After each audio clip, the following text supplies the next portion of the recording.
आज का पॉइंट है कि मच वांट्स मोर।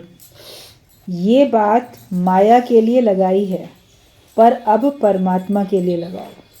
जैसे एक होता है कि मच वांट्स मोर, मतलब कि और चाहिए और चाहिए, बहुत है लेकिन अभी और चाहिए। तो ये जो भाव है, ये बात हमने माया के लिए लगाई कि हमें अभी और चाहिए, अभी और चाहिए। तो अब माया के लिए ये बात ना लगा के अब ये परमात्मा के लिए लगाओ, ज्ञान के लिए लगाओ कि हमको ज्ञान और चाहिए और चाहिए। तो जितना सुना उस पर तृप्ति ना आए।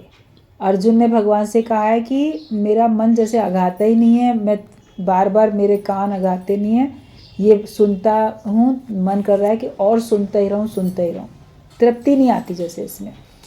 तो ऐसी हमारे अंदर की स्थिति बन जाए कि सत्संग सुनने में कभी भी हमको ऐसा ना हो कि बहुत सुन लिया अब और क्या करेंगे सुन के, ये भाव नहीं आना चाहिए। ये रहना चाहिए नहीं अभी और सुने, अभी और सुने। और जितना अधिक सुनते रहते हैं तो उसके बाद उन्हीं में से कभी कोई बात हमको अंदर में उलझी हुई भी मिल जाती है। जैसे अभी इनका प्रश्न है कि एक तरफ ये बात कही जाती है, एक तरफ वो बात कही जाती है। सत्संग में बहुत सारे पॉइंट्स ऐसे हैं जिनमें आपस में विरोधाभास है, वो एक नहीं होते हैं, जस्ट ऑपोजिट होते हैं, लेकिन दोनों अपनी अपनी जगह पे ठीक होते हैं। हर एक की अपनी अपनी जैसे स्थिति होती है, कभी आपको वो चीज़ ठीक लगती है, कभी दूसरी चीज़ ठीक लगती है। आप ही की स्थिति कभी उस तरह की बनती है, कभी उस तरह की बनती है। तो हर एक पॉइंट को एक दूसरे से मिक्स नहीं करना चाहिए, उसको हमें अलग अलग समझना चाहिए।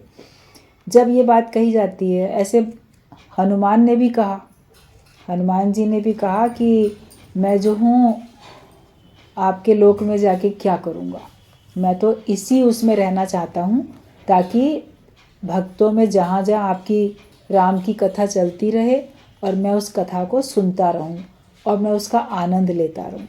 तो ये कहा जाता है, मान्यता है, भगवान के जो भक्त हैं उनका ये पूर्ण विश्वास है कि हनुमान जी प्रगट हैं इस धरती पे, वो प्रगट हैं। और जहाँ जहाँ पे भी रामायण होती है वहाँ वहाँ हनुमान सूक्ष्म रूप से राम की कथा सुनने के लिए वहाँ प्रत्यक्ष मौजूद रहते हैं, लेकिन उनको कोई देख नहीं पाता। वो सूक्ष्म रूप में होते हैं और लेकिन उनको कोई देख नहीं पाता, मगर वो होते हैं। इस बात के ऊपर एक दृष्टांत भी बताया जाता है कि एक बार कहीं पे रामायण हो रही थी, पढ़ा जा रहा था, पंडित जी रामायण पढ़ रहे थे, सब कथा चल रही थी राम की कथा और बाकी सब लोग सुन रहे थे। तो वहाँ पर रामचरितमानस में जब पढ़ते पढ़ते एक एक चौपाई पढ़ते हैं, दोहा पढ़ते हैं, उसका अर्थ बताते हैं, इस तरह से कथा चल रही थी।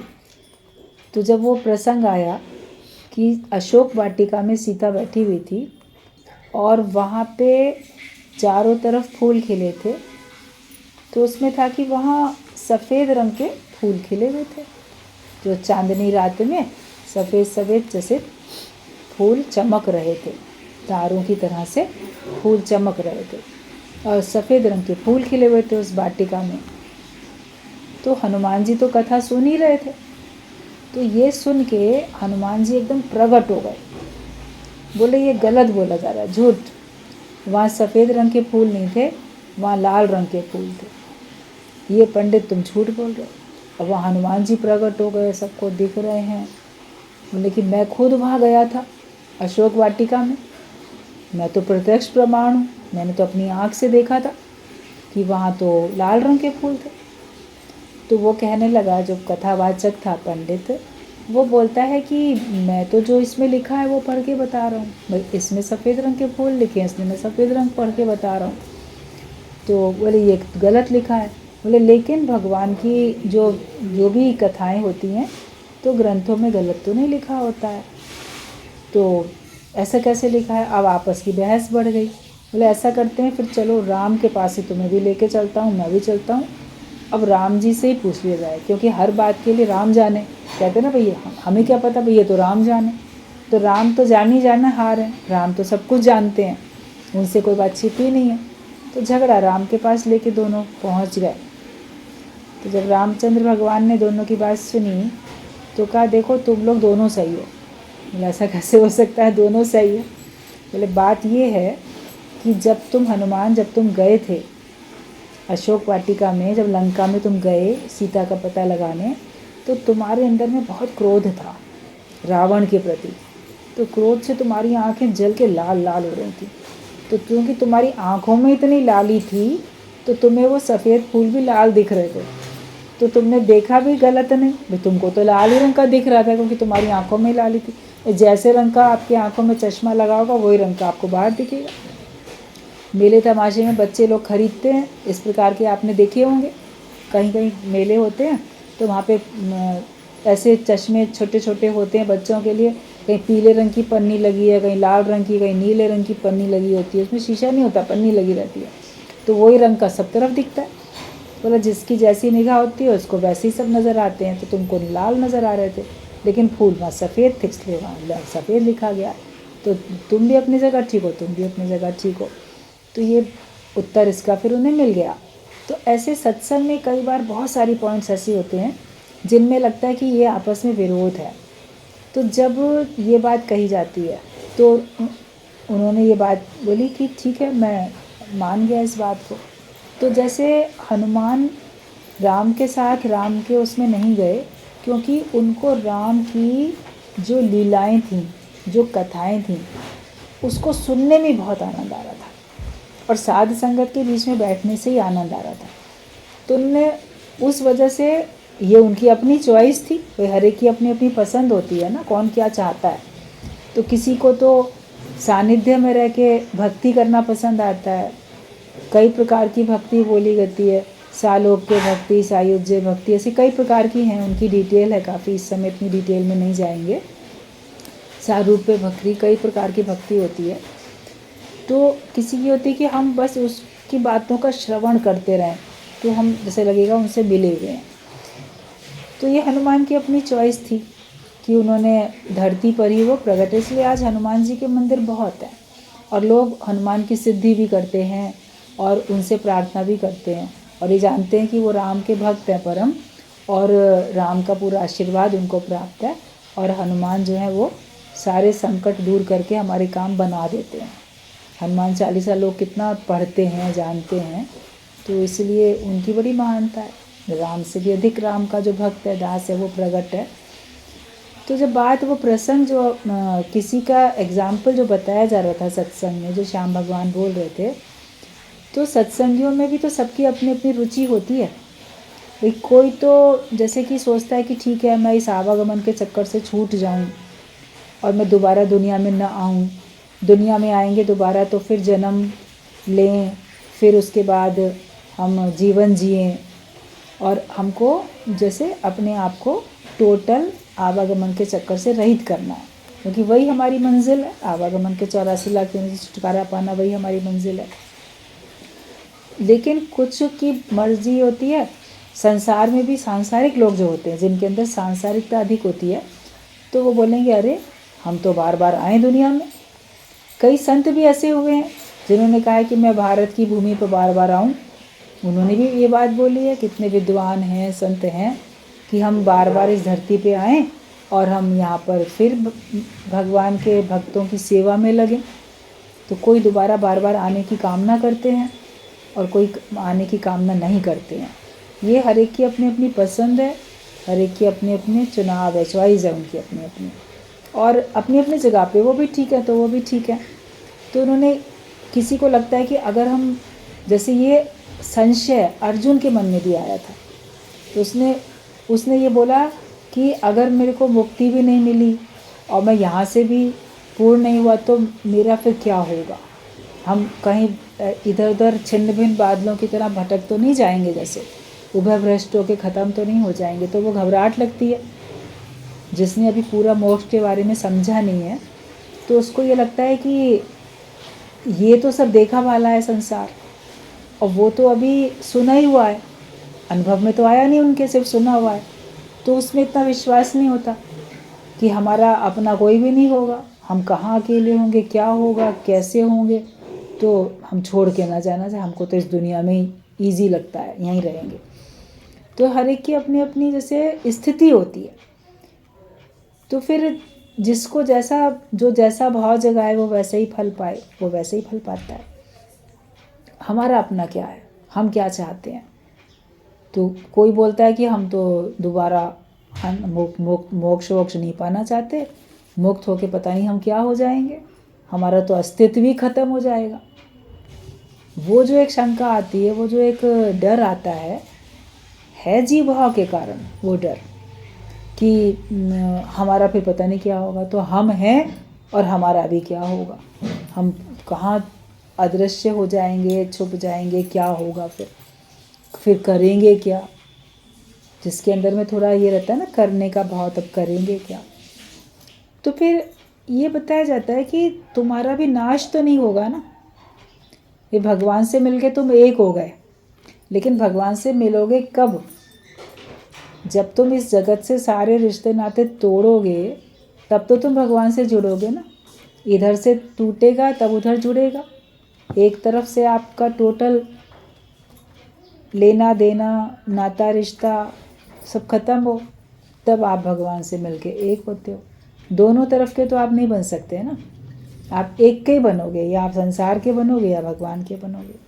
लेकिन भगवान का बनने के बाद भी तो हम जैसे भगवान से प्रकट हुए और भगवान में ही समा जाते हैं। लेकिन जो हमारी की हुई कमाई है वो तो व्यर्थ नहीं जाती, फिर उसके हिसाब से ही हमको आगे कार्य करने का अवसर भगवान देते रहते हैं।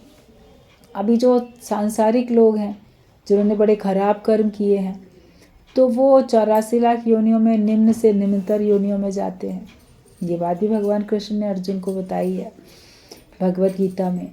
वो जाते हैं भाई, जो तमोगुणी स्वभाव के लोग होते हैं, जिनका तमोगुण प्रधान है, और वो उसी भावना में अपना शरीर छोड़ते हैं, तो वो ये सब निम्न से निम्नतर योनियों में जाते हैं। और जिनके अंदर थोड़ा अच्छे भी कर्म किए हैं और रजोगुण से प्रभावित हैं, उससे रहते हैं, तो मनुष्य बन जाते हैं। और जो बहुत ही अच्छे होते हैं, जिनकी की हुई कमाई बहुत अच्छी होती है, लेकिन अभी वो सतोगुण के प्रभाव में है, त्रिगुणातीत नहीं हुए, तीनों गुणों से वो ऊपर नहीं हुए, वो अभी सतोगुण के प्रभाव में हैं, सतोगुणी हैं। तो उनको फिर जैसे देव योनियाँ, देवता इंद्र के बन गए, उनके और देवी देवता बन गए, वो बनते हैं। लेकिन मुक्त होने के लिए मनुष्य तन जरूरी है। कहते नर तन को तरसे देव जन सारे। वो भी तरसते हैं कि हमको हमारे पुण्य प्रताप के कारण से हमें ये देवलोक मिल गया, हमें देवताओं की योनि मिल गई है। लेकिन जब हमारे वो पूरे हो जाएंगे, कई कई वर्षों के बाद, कई कई सैकड़ों हजारों वर्षों के बाद भी चाहें, तो फिर हमको दोबारा तो मनुष्य जन्म मिलेगा। अब फिर जब हमारे त्रिगुणातीत हम होंगे, तीनों गुणों से जब ऊपर होंगे, तब हम मोक्ष के अधिकारी बनेंगे। तो जो अभी किसी न किसी गुण के अधीन है, तो फिर उनके विचार भी वैसे ही होते हैं, वैसे ही जाते हैं, तो वो दुनिया में आवागमन के चक्कर में जाते हैं। लेकिन जो भगवान से मिलके एक हो जाता है, पहले तो सबसे त्रिगुणातीत हो, कर्मों से उपराम हो, गुणों से उपराम हो, और भगवान से मिलके एक हो जाए, तो भगवान अपने बाकी भक्तों के लिए अपने यूजफुल हैंडल बना के संतों को भेजता रहता है। भगवान राम ने भी कहा है नवदा भक्ति में कि मुझसे भी अधिक संत को करके देखो, ये संत मेरे से भी अधिक है। अवतार तो एक एक युग में कभी आता है, पूर्ण अवतार जो आते हैं, लेकिन जब हम भगवान से मिलके एक हो जाते हैं तो हम भगवान का ही अंश अवतार बन के आते हैं। वैसे भी ईश्वर का अंश है हर सारी प्रकृति, जड़ चेतन सब ईश्वर का ही अंश है। ईश्वर अंश जीव अविनाशी, वो भी अविनाशी है, लेकिन ये है कि वो ईश्वर का अंश होते हुए भी जैसे उसके अंदर ही भगवान सोए हुए हैं, प्रकट नहीं है।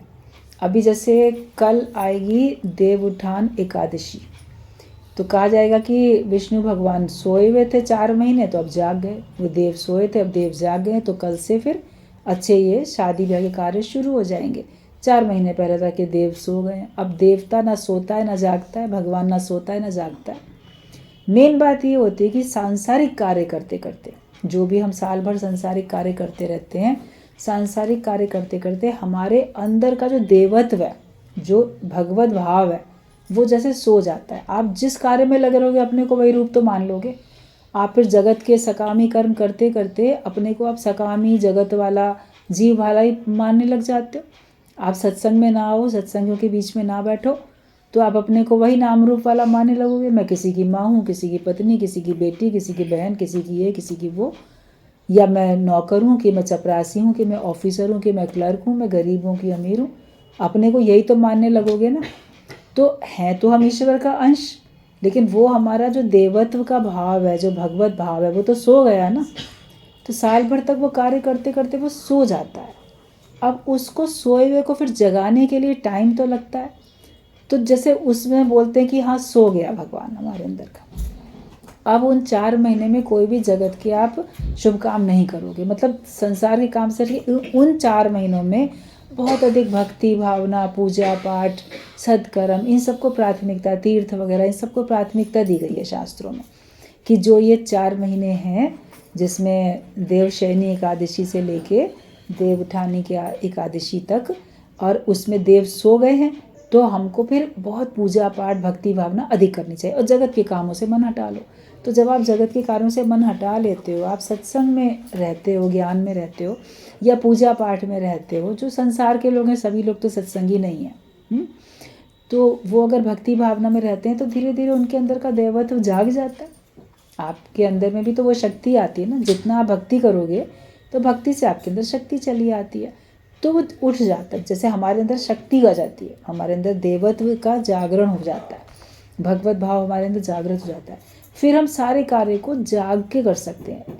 सोया हुआ व्यक्ति तो कुछ भी नहीं कर सकता ना। सोया हुआ व्यक्ति के अंदर सब कुछ शक्तियाँ हैं, लेकिन फिर वो कर नहीं सकता। वो जब जागेगा तभी कर पाएगा। चाहे बोलना हो, चाहे सुनना हो, चाहे देखना हो या समझना हो, या शरीर से कोई कार्य करना हो, जाग के तो कर सकते हो, सोए तो नहीं कर सकते। गुरु हमको आत्म जागृति में ले आता है। हम सब सोए हुए थे, वो तो एक बाहर का प्रतीक है। भाई इस समय सोया तो इस समय उठा, तुम सोए तुम जगे, रोज रात को सोते हो, रोज सवेरे जग जाते हो, वो एक प्रक्रिया चल रही है। लेकिन जो अज्ञानता की नींद में सोया था, जन्म जन्म से सोया हुआ था, जन्म जन्मांतर से मन सोया हुआ था अज्ञानता की नींद में, तो गुरु का ज्ञान जब मिलता है, हम सत्संग में आते हैं तो हम जाग जाते हैं, जागृत अवस्था में आ जाते हैं। जागृत अवस्था में आके हमसे कार्य होते रहते हैं। अब सोया हुआ भी तो मैं ही हूँ, जागा हुआ भी मैं ही हूँ। तो भगवान के हम रूप बन गए। ज्यों पानी संग पानी, पानी में मिलके पानी हम भगवान का रूप बन गए। नानक लीन भयो गोविंद स्यो, जो पानी संग पानी। हम पानी का रूप बने ना, हम पहले भगवान का रूप बने।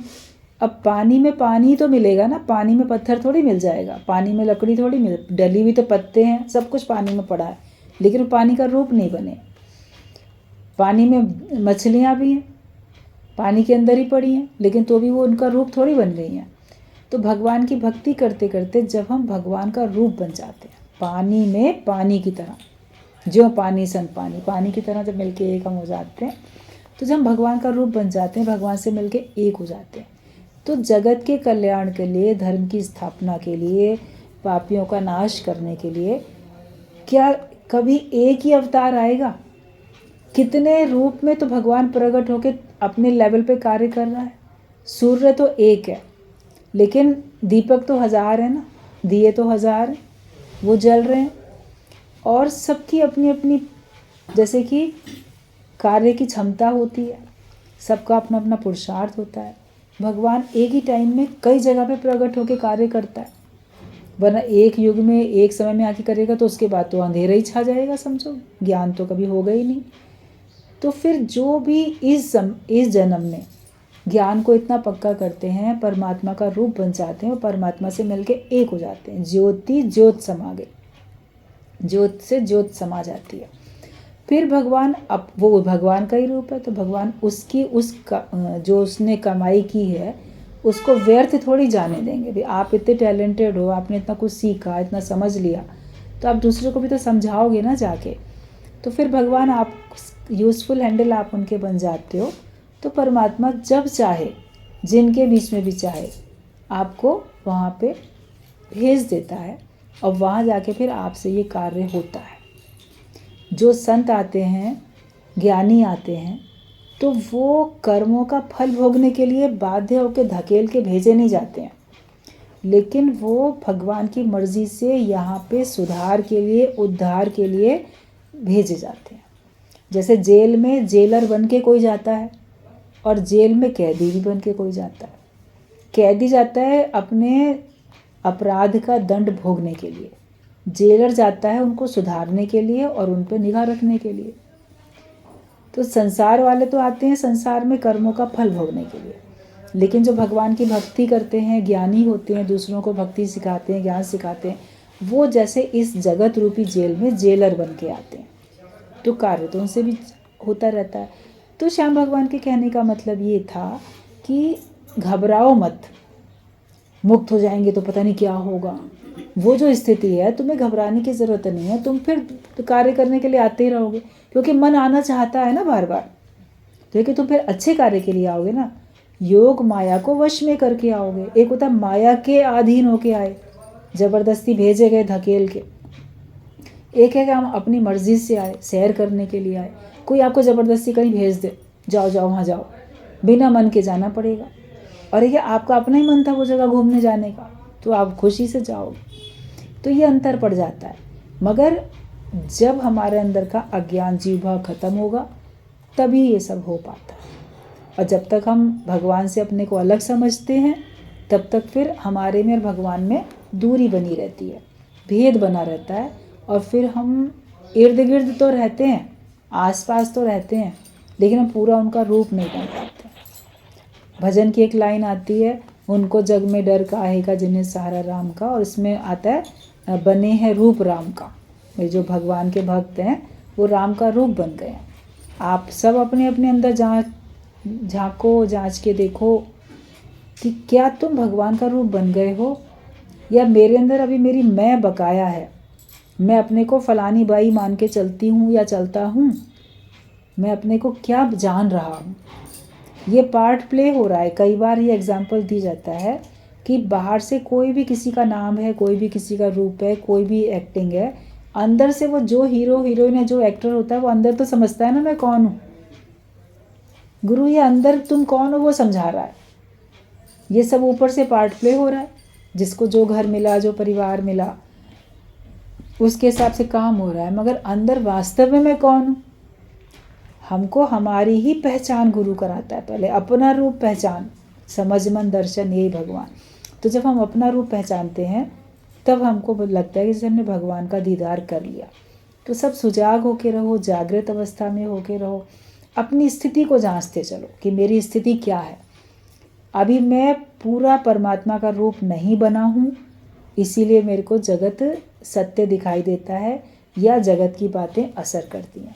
और जब मैं अंदर से उसी भाव में रहता हूँ तो भले मैं अपने कोई बाहर से शरीर देख रहा हूँ, संसारिक कार्य करता हुआ भी देख रहा हूँ, लेकिन मैं अंदर में देख रहा हूँ कि दृष्टा होके कि ये कार्य हो रहा है, मेरे द्वारा हो रहा है, लेकिन मैं नहीं कर रहा हूँ। ये अंतर पड़ जाता है। एक होता है हम कर रहे हैं, हम कर्ता होके करते हैं, या सहजता में भी हम कर रहे हैं और हम भोग रहे हैं। एक होता है कि कोई तन कर रहा है, मन से हो रहा है कार्य, बुद्धि से हो रहा है कार्य, और उसी के ऊपर प्रभाव भी पड़ रहा है। मैं थोड़ा अलग सबको देखने वाला हूँ। इसके लिए अपना हमको बड़ा अभ्यास करना पड़ता है, अपना पुरुषार्थ करना पड़ता है, तब हमारी ऐसी स्थिति बनती है। तो जो भी दो बातें हैं, विरोधी बातें बिल्कुल लगती हैं, मगर वो अपनी अपनी जगह पे एक दूसरे से पॉइंट को मिलाओ नहीं, अलग अलग करके देखो और उसको समझने की कोशिश करो कि वो बात कही गई तो किस संदर्भ में कही गई, और ये कही गई तो किस संदर्भ में कही गई। कभी होता है कि एक ही व्यक्ति को कभी किसी बात के लिए युक्ति देते हैं कि तुम ऐसा करो, कार्य करो, एक को कहते हैं नहीं करो।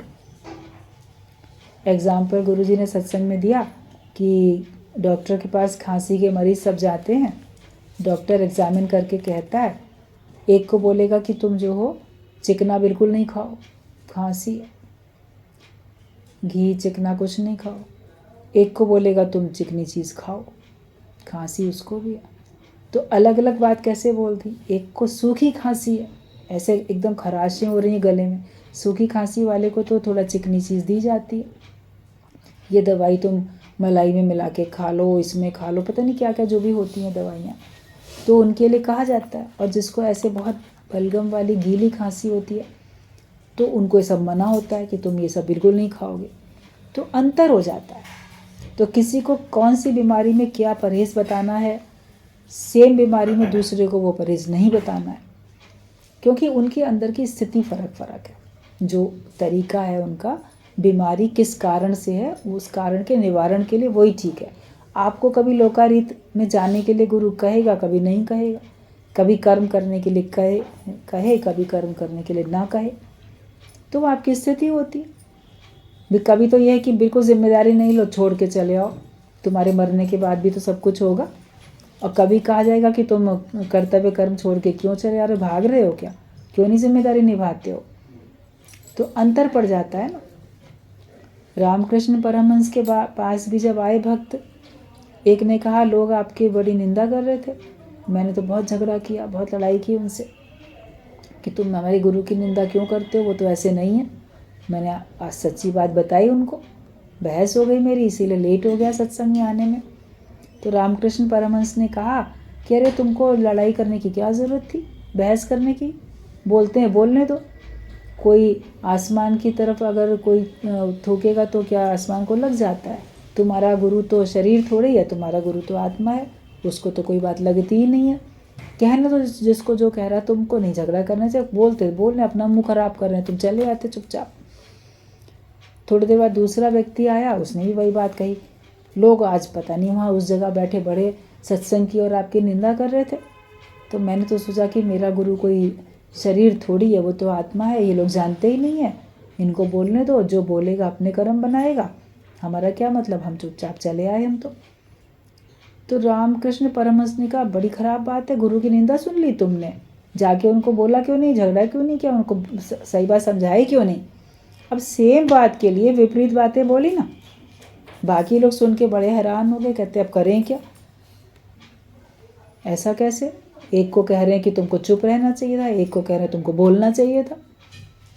तब रामकृष्ण परमहंस ने कहा ये जो बोल के लड़के आया था बहस करके, ये वैसे उग्र स्वभाव का है, तो इसलिए इसको थोड़ा मुझे नम्रता में लाने के लिए कहा तुमको चुप रहना चाहिए।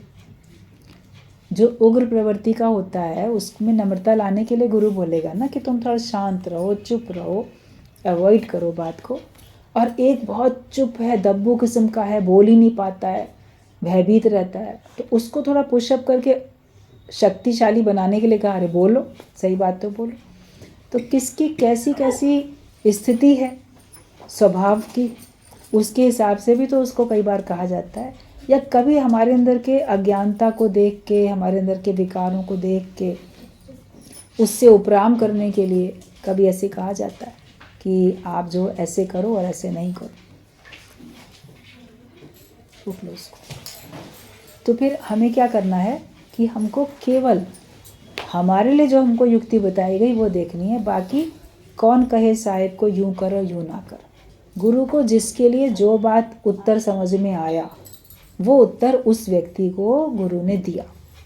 पूछने वाला कौन है, उसकी स्थिति कैसी है, उसके हिसाब से उत्तर दिया जाता है। तो जिसने वो पूछा था उसकी जो अंदर की स्थिति थी उसका पता गुरु को था, इसलिए उसको उन्होंने वैसा ही जवाब दिया। आपकी अपनी जो स्थिति होगी, आप जो अपना प्रश्न पूछोगे तो आपको आपके हिसाब से उत्तर दिया जाएगा।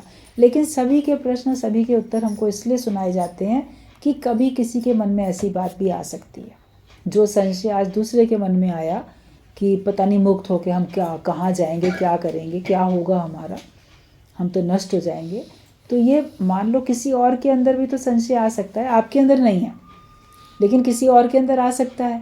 कोई आपसे ये सवाल कर सकता है तो आप उसको ये जवाब दे तो सको ना। किसी के अंदर अज्ञानता की कौन सी बीमारी है, तो वो बीमारी और उसमें कौन सी दवाई देनी है, कौन सी ज्ञान के वचनों की औषधि देनी है, वो भी तो पता होनी चाहिए ना। तो गुरु का एक एक वचन, जब हम सत्संग में बैठते हैं तो वचन हमारे लिए अनुभव का शास्त्र बन जाता है। हम अनुभवी व्यक्ति बन जाते हैं और उस अनुभव के आधार पे हम आगे चल के अपना भी संशय का समाधान कर पाते हैं और दूसरे का भी संशय का समाधान कर पाते हैं। कभी कभी ओल्ड एज के लोगों के लिए प्रॉब्लम होती हैं, उनकी बातें चलती हैं, कभी यंग एज के लोगों की प्रॉब्लम की बात चलती है, कभी बच्चों की प्रॉब्लम की बात चलती है। तो आप बोलो कि आज हमारे मतलब का ज्ञान नहीं चला, आज उसके मतलब का था, लेकिन तुम जो हो, तुम्हारे सामने बच्चा बूढ़ा जवान कोई कभी भी आ सकता है ना सामने वही समस्या लेके, तो तुम उसका उत्तर दे सको।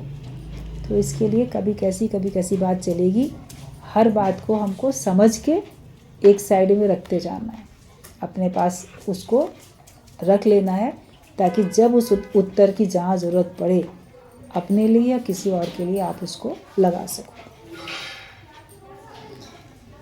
ठीक है, तो हम माया को भी और परमात्मा को भी दोनों को जानें, समझें, और प्रश्न जो भी सत्संग में चलते हैं, उत्तर जो चलते हैं, पॉइंट्स जो चलते हैं, और ये अच्छी बात है जब कोई बहुत गहराई से ज्ञान सुनता है ना, तब उसके अंदर में हलचल होती है। कहा जाता है कि एक बार ब्रह्मा जी के पास में देवताओं के भी और दैत्यों के भी लोग गए ज्ञान के लिए। तो जैसे देवता के लोग जो गए तो कहा कि तुम भगवान हो, मानना मान तू भगवान। और इधर दैत्यों के भी लोग गए, उन्होंने भी सुना, कहा कि मानना मान तू भगवान। तो जो उनमें जो दैत्यों के लोग जो गए थे, विरोचन और लोग, वो बड़ा खुश होकर बैठ गया, मैं भगवान हूँ। ब्रह्मा जी ने कह दिया ना कि मैं भगवान हूँ, वो तो अपने को भगवान मान के बैठ के मस्त हो गया। अब इधर जो देवताओं के लोग गए थे, इंद्र और लोग सब, तो खलबली मच गई, हम कैसे भगवान हो सकते हैं, हम कैसे भगवान हो सकते हैं, कैसे कह दिया, मन ही ना लगे। फिर गया अगले दिन तो पूछा, भाई आपने कहा भगवान है, तो भगवान मैं कैसे हूँ? तो उसको उसके ऊपर डिटेल में ज्ञान दिया गया। तो उनको सही बात समझ में आ गई कि तत्व से हम भगवान हैं, और वो अपने को शरीर ही मान के भगवान करके बैठ गया, तो आसुरी प्रवृत्ति होती है। तो जिसके अंदर में सीखने का भाव होता है, सूक्ष्म भाव होता है, उसको खलबली मचती है, उसके अंदर प्रश्न जन्म लेते हैं। और वरना जो ऐसे ही सुन लेता है ऊपरी तौर पे, उसके अंदर कोई प्रश्न ही जन्म नहीं लेता, तो पूछता भी नहीं है।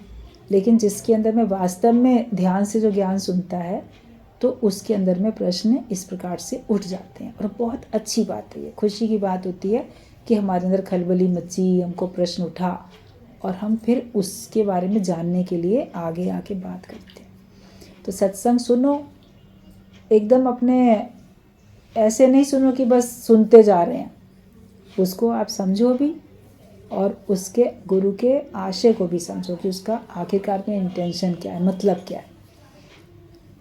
ज्ञानवान अपने को बनाते चले जाओ हमेशा। ठीक है, समझ में आई बात?